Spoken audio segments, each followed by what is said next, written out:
همدیاران عزیز، پدر و مادران گرامی، حالا سخن نوبتی به رئیس این دهه آدینه شاهین بود که در اینجا حضور ندارم. از نام آن کس همه این مردم دیار زیبا منظر غجنه را به فرارسی بهار نازنین و نوروز خجسته اقبال نکو وقتی بلند در سرخانه این همه خیلی ایدانه در خانهشان آرزومنده.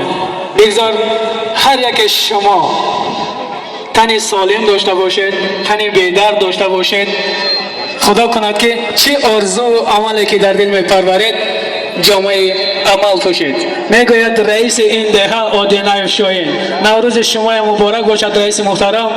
حالا سخن نوبتی را به خورترک امامعلی دانیار میگیم. برآمد.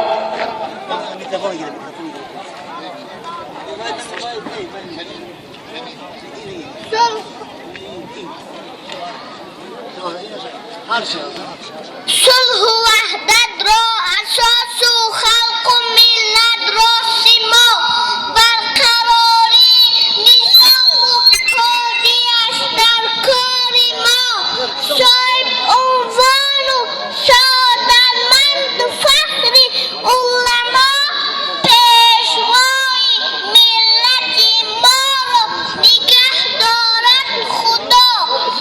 جنگ را از پای برد و ملک را آرام کرد، هر گره متحد و سرکشان را رام کرد، هر چی کار کرد آن را بهد خود عام کرد. پیشوای ملتی ما را نگه دارد خدا. قانون و قانونگذاری را برای ما نوشت، حاکمیت را نمود استوار ما خویش. کشوری ما را چو باغ کرد مانندی بهشت. پیشوای ملتی ما را نگه دارد خدا.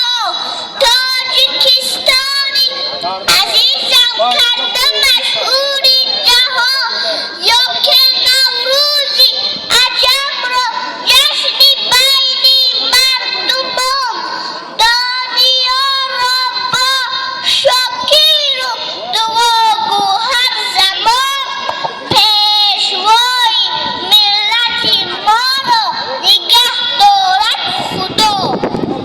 تشکر زیاد.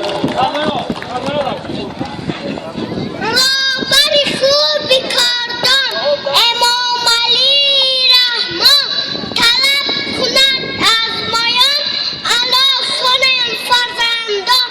خوانده دانا شوه ما مثل شما شوه ما، وارث با آل سامان همچون شما شوه ما. تشکر زیاد.